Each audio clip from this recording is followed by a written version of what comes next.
అనుదినమన్న శ్రోతలకు మన ప్రభువును రక్షకుడై ఉన్న యేసుక్రీస్తు యొక్క సరిసాటి లేని మహా గొప్ప పరిశుద్ధమైన నామమునందు శుభములు. నేడు 2024 సంవత్సరము జూన్ మాసము 3వ తారీఖు సోమవారం నాటి ధ్యానాంశము కృపగలవాడు. పేతురు రాసిన 2వ పత్రిక 1వ అధ్యాయము 3వ వచనమందు దేవుని గూర్చినట్టు మన ప్రభువైన యేసును గూర్చినట్టునైన అనుభవ జ్ఞానం వలన మీకు కృపయు సమాధానమును విస్తరించునుగాక. ఒక కుటుంబము ఆశీర్వాదముగా ఉండవలెను అంటే భర్త అనేవాడు తన భార్యను, భార్య అనేది తన భర్తను ఎరిగి ఉండవలెను. భర్త యొక్క ఇష్ట అయిష్టాలు అను ఆయన యొక్క స్వభావమును, గుణాతిశయమును ఏమిటి అను సంగతిని భార్య ఎరిగి ఉండవలెను. ఒకరికొకరు ప్రీతికరముగా నడుచుకొనుట ఎలాగూ అను సంగతిని ఇద్దరును ఎరిగి ఉండవలెను. అదే విధముగా మీరు క్రీస్తును సమీపించి ఆయన యొక్క కృపను ఎరిగి ఉండవలెను. ఆయన యొక్క కల్వరి ప్రేమను ఎరిగి ఉండవలెను.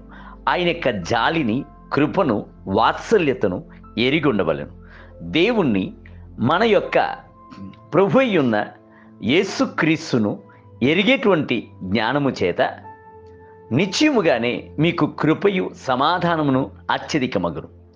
ప్రభువు తనను మోషేకును ఇజ్రాయేలుకును బయలుపరచుచున్నప్పుడు కృపగలవాడై బయలుపరచుకొనెను. ప్రభువు 40 సంవత్సరాలు ఇజ్రాయేలును త్రోవ నడిపించినప్పుడు కృపతో దేవదూతల యొక్క ఆహారమయ్యున్న మన్నా చేత పోషించెను. బండలో నుండి జీవజలమును బయలుదేర చేసెను. పగటి వేళ మేఘస్తంభముగాను, రాత్రి వేళ అగ్ని స్తంభముగాను వారికి ముందుగా నడిచెను. వారికి వస్త్రము పాతగిల్లిపోలేదు, పాదరక్షకులు అరిగిపోలేదు. ఇజ్రాయేలీల్లో బలహీనపరచబడిన వారు ఒక్కరును ఉండినది లేదు. గుర్రపోతునకు తగిన బలము ప్రభు వారికి అనుగ్రహించెను. ప్రభు కృపయందు మారనివాడు. అర్హత లేని వారికి కనబరచబడుచున్న దయయే కృపయే ఉన్నది. పాషాణం వంటి హృదయము గల వారికిని, క్రూరుడైన వారికిని, దొంగలకును కూడాను ఆయన కృపను కనబరుచుచున్నాడు. మారు మనసు పొందినట్లుగా అవకాశమును ఇచ్చుచున్నాడు. చూడండి, 136వ కీర్తన యందు గల ప్రతి ఒక్క వచనం నందును ప్రభు యొక్క కృప నిత్యముండును అని దావీదు రాసెను.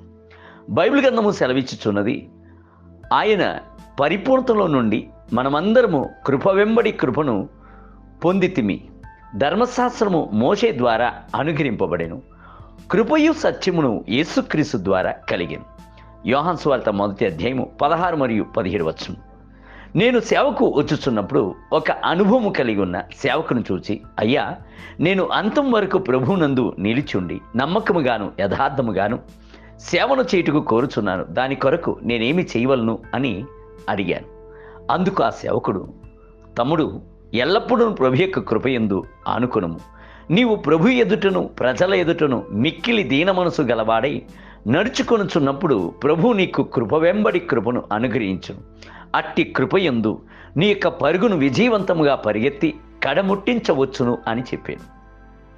దైవ కృప అనునది ఒక నది వంటిది. ఎల్లప్పుడూ నది అనునది లోతట్టు ప్రాంతమునికే ప్రవహించును. అది ఎన్నడూను మెరక ప్రాంతమునందును గొట్టల పైనను ఎగసి ప్రవహింపదు. దేవుని బిడ్డలారా, అతిశయము గల వారికి ప్రభు ఎదిరించి నిలబడుచున్నాడు. తగ్గింపు గల వారికైతే ఆయన కృపను దయచేయుచున్నాడు. నేటి ధ్యానమునకై యెహోవా కృపగలవాడు, ఆయన వాత్సల్యత ఎడతెగక నిలుచుచున్నది గనుక మనము నిర్మూలము కాకున్న వారము.